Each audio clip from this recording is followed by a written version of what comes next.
Hello dear students, हम cost accounting book का 7th chapter उपरिव्यय लागत में उपरिव्ययों का वर्गीकरण क्लासिफिकेशन ऑफ ओवरहेड्स के बारे में पढ़ रहे थे। उपरिव्ययों को जिन आधारों पर वर्गीकृत किया जा सकता है उनमें फर्स्ट है लागत के तत्वों के आधार पर उपरिव्ययों का वर्गीकरण, सेकंड है लागत की प्रकृति अथवा परिवर्तनशीलता के आधार पर उपरिव्ययों का वर्गीकरण, थर्ड है उपरिव्ययों का क्रियानुसार वर्गीकरण, फोर्थ है उपरिव्ययों के नियंत्रणता के आधार पर वर्गीकरण व लास्ट है परिस्थितियों के आधार पर उपरिव्ययों का वर्गीकरण। लास्ट क्लास में हमने लागत के तत्वों के आधार पर वर्गीकरण व लागत की प्रकृति अथवा परिवर्तनशीलता के आधार पर उपरिव्ययों के वर्गीकरण के बारे में पढ़ा था। आज की क्लास में हम उपरिव्ययों का क्रियानुसार वर्गीकरण को पढ़ेंगे। किसी भी निर्माणी संस्था में मुख्य रूप से दो कार्य करने होते हैं, किसी वस्तु का उत्पादन करना व उस उत्पादित वस्तु का विक्रय करना। तो उत्पादन एवं विक्रय इन दोनों कार्यों में परस्पर सामंजस्य स्थापित करने के उद्देश्य से प्रशासनिक कार्य करने होते हैं। अतः क्रियानुसार उपरिव्ययों को 3 वर्गों में बांटा जा सकता है। फर्स्ट है कारखाना उपरिव्यय वर्क्स ओवरहेड, सेकंड है प्रशासनिक अथवा कार्यालय उपरिव्यय एडमिनिस्ट्रेशन और ऑफिस ओवरहेड व थर्ड है विक्रय एवं वितरण उपरिव्यय सेलिंग एंड डिस्ट्रीब्यूशन ओवरहेड।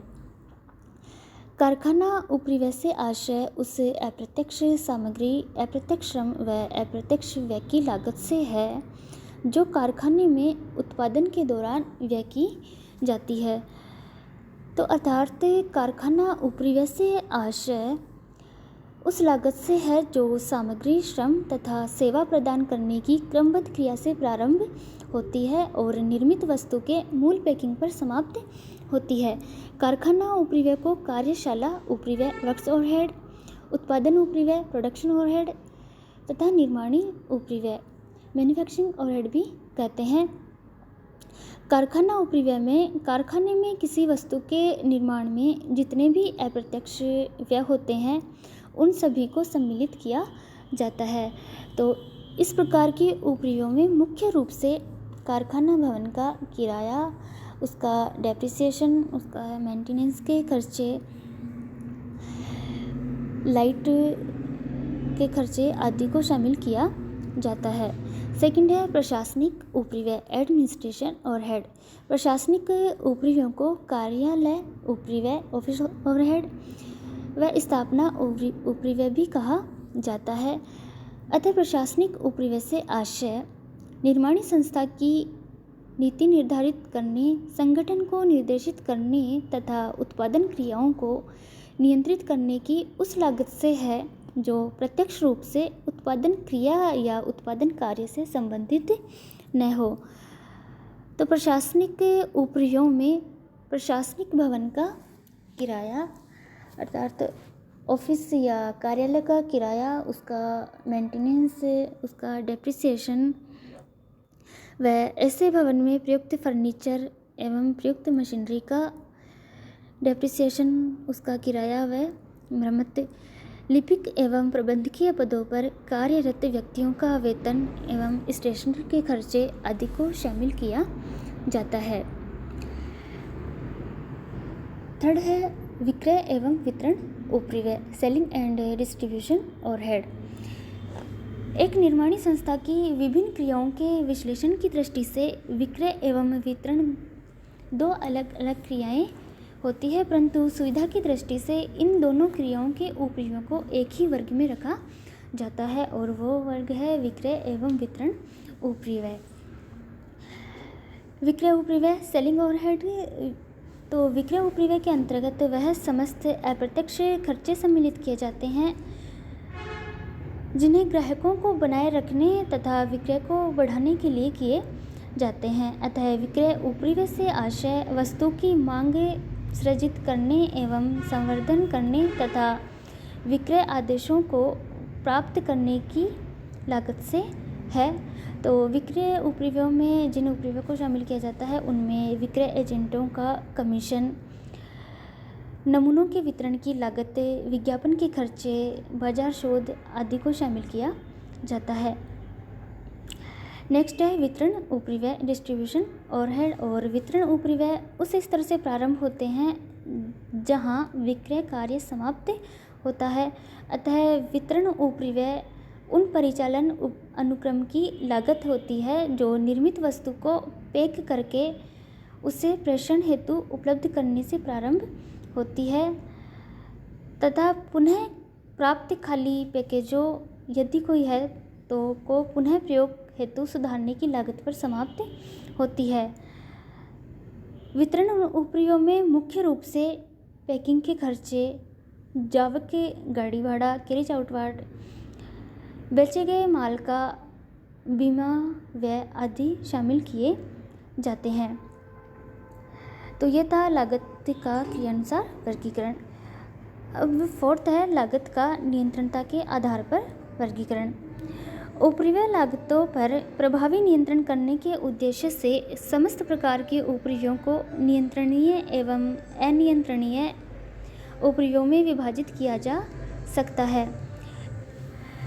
नियंत्रणता के आधार पर उपरिव्ययों का विभाजन उत्तरदायित्व लेखांकन के लक्ष्यों को प्राप्त करने के लिए विशेष उपयोगी है, क्योंकि किसी व्यक्ति अथवा विभाग को उन्हीं उपरिव्ययों के लिए उत्तरदायी ठहराया जा सकता है जो व्यक्ति अथवा विभाग विशेष के प्रयासों से नियंत्रित किए जा सके।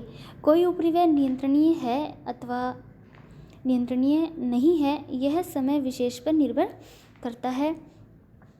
अल्पकाल में प्राय किसी भी प्रकार के उपरिव्ययों पर नियंत्रण करना मुश्किल होता है, परंतु दीर्घकाल में सभी प्रकार के उपरिव्ययों पर नियंत्रण किया जा सकता है। अतः नियंत्रणता के आधार पर उपरिव्ययों को दो भागों में विभाजित किया जा सकता है। फर्स्ट है नियंत्रणीय उपरिव्यय व सेकंड है अनियंत्रणीय उपरिव्यय। नियंत्रणीय उपरिव्यय वे उपरिव्यय होते हैं जिन्हें निरीक्षकों व प्रबंधकों द्वारा नियंत्रित किया जा सकता है, और प्राय नियंत्रणीय उपरिव्यय परिवर्तनशील उपरिव्यय होते हैं। सेकंड है अनियंत्रणीय उपरिव्यय। अनियंत्रणीय उपरिव्यय वे उपरिव्यय होते हैं जो उद्योग के बाहरी कारणों से प्रभावित होते हैं और जिन्हें प्रबंधकों की कार्यवाही से भी नियंत्रित नहीं किया जा सकता है, जैसे कारखाने के सामान्य उपरिव्यय का वह अंश जिसे किसी विभाग को अनुवादित किया गया है, विभाग द्वारा नियंत्रित नहीं किया जा सकता है। प्राय अनियंत्रणीय उपरिव्यय स्थिर उपरिव्यय होते हैं।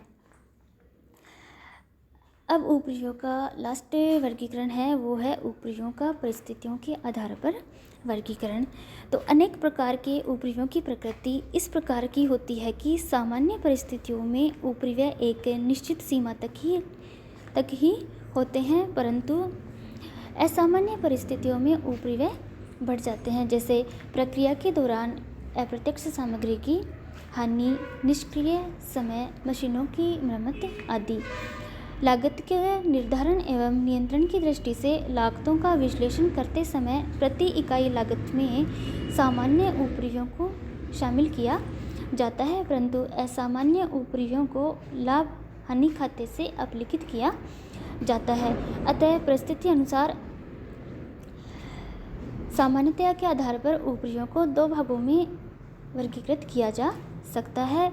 फर्स्ट है सामान्य उपरिव्यय नॉर्मल ओवरहेड व सेकंड है असामान्य उपरिव्यय एबनॉर्मल ओवरहेड। सामान्य उपरिव्यय जो सामान्य परिस्थितियों में उत्पन्न होते हैं, जिनका होना एक निश्चित उत्पादन प्राप्त करने के लिए अनिवार्य होते हैं, उन्हें सामान्य उपरिव्यय कहते हैं। इन्हें उत्पादन लागत में सम्मिलित किया जाता है, अर्थात सामान्य उपरिव्ययों को उत्पादन लागत में सम्मिलित किया जाता है। और सामान्य उपरिव्यय में सामान्य क्षय, तौल, नाप में सामान्य कमी आदि को शामिल किया जाता है। सेकंड है असामान्य उपरिव्यय एबनॉर्मल ओवरहेड। असामान्य उपरिव्यय असामान्य परिस्थितियों में उत्पन्न होते हैं और असामान्य उपरिव्यय अप्रत्याशित अथवा आकस्मिक होते हैं, जैसे मशीन का टूटना, विद्युत आपूर्ति का रुकना, हड़ताल, प्राकृतिक आपदा जैसे बाढ़, आग, भूकंप आदि से कार्य में रुकावट होने से उत्पन्न उपरिव्यय आदि। इसके अतिरिक्त यदि सामान्यतया होने वाले उपरिव्यय पूर्व निर्धारित निश्चित सीमा से अधिक हो तो इन्हें भी असामान्य उपरिव्यय कहा जाता है। जैसे प्रक्रिया में निश्चित सीमा से अधिक क्षय, अवशेष अथवा विकृत उत्पादन। और असामान्य उपरिव्ययों को लागत लाभ हानि खाते से अपलिखित किया जाता है, इसे उत्पादन लागत में शामिल नहीं किया जाता।